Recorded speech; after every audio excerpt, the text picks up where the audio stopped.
खान, बार बार संविधान की दुहाई दी जाती है। अगर संविधान ना होता तो 50 साल का 55 साल का रामलला के लिए इंतजार करना पड़ता। संविधान सम्मति तो रामलला के लिए 55 साल का इंतजार किया गया। आपकी सरकारों का भी उसमें योगदान रहा।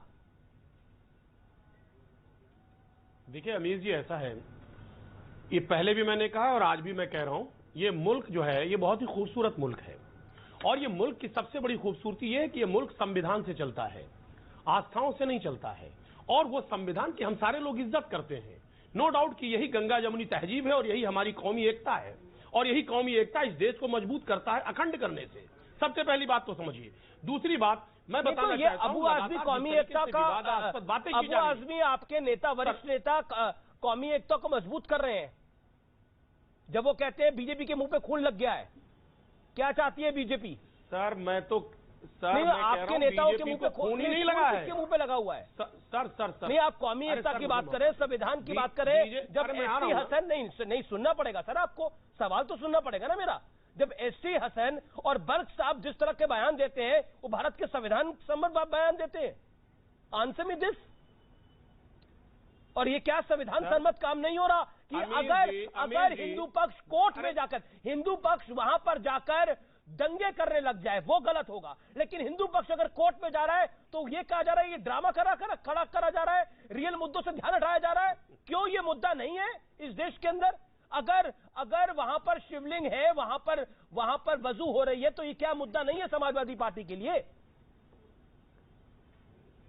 सर अमीर जी, आपका सवाल कंप्लीट हो गया जी।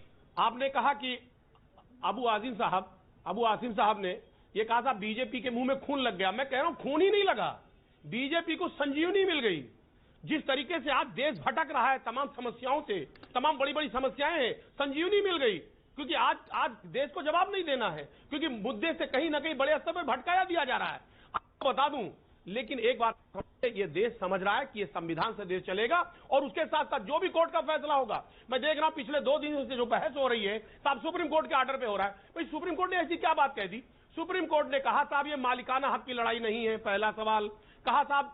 दूसरी बात कहा कि नमाज पढ़ सकते हैं, नमाज पे कोई प्रतिबंध नहीं है। तीसरी बात शिवलिंग पे कहा कि शिवलिंग के दावे वाली जगह पे, दावे वाली, नोट किया जाए, दावे वाली जगह को सुरक्षित किया जाए। क्यों सुरक्षित किया जाए? उसकी वजह है कि कोई उस पर नुकसान ना पहुंचाए, तोड़फोड़ ना करे, कोई दिक्कत ना पैदा करे, इससे कौमी इत्तेहाद ना बिगड़ने पाए, लॉ एंड ऑर्डर ना बिगड़ने पाए। जो भारत के खूबसूरत देश है। रिजवान अहमद कुछ कर रहे थे। विष्णु शंकर जैन जो वकील है इस केस में, वो मुझे ज्वाइन कर रहे हैं इस समय। हम सबको इंतजार करना चाहिए। ठीक है, हम सबको इंतजार करना चाहिए रिजवान अहमद फैसले का, उसका सम्मान करना चाहिए, उसका आदर करना चाहिए। अजीज खान, क्या आप इस बयान के पक्ष में हैं जो all India Muslim Personal Law board ने बोला है, या आप इसे कंडेम करते हैं? ऑनरेबल कोर्ट पे जो सवाल खड़ा करता है और किस धार्मिक स्थल पे हमला हुआ है? अजीज खान जी।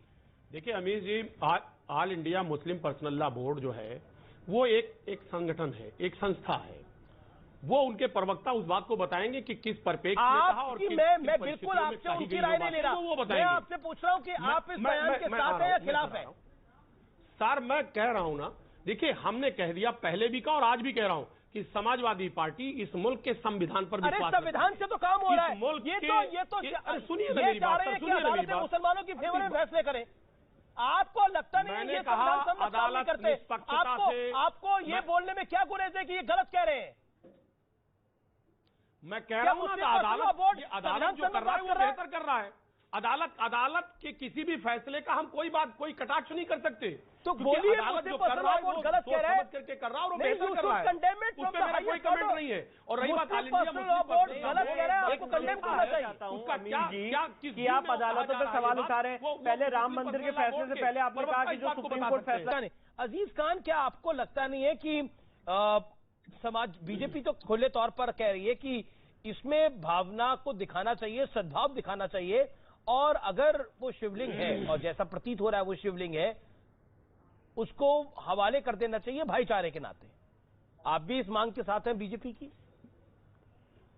देखिए अमीर जी, अभी अली कादरी साहब ने एक बहुत बेहतरीन बात रखी है और वो कौमी इत्तेहाद को वो कहीं ना कहीं उजागर करता है।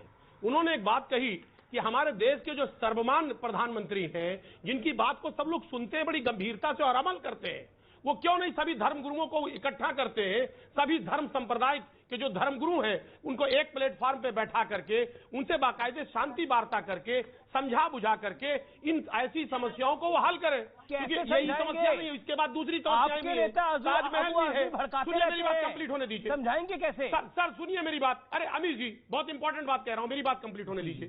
ताजमहल है, कुतुब मीनार है और मस्जिदों का मामला है, बैठ करके हल कराएं और एक निष्कर्ष निकले ताकि इस समस्या से देश निजात पाए। जो असली समस्या है उस पर कहीं ना कहीं हमें मंथन करने का बड़ा मौका मिले। मतलब गरीबी, ऐसा क्यों नहीं करते माननीय मतलब प्रधानमंत्री महंगाई पर, पेट्रोल डीजल की बड़ी कीमतों पर। ठीक है, ओके रिजवान अहमद।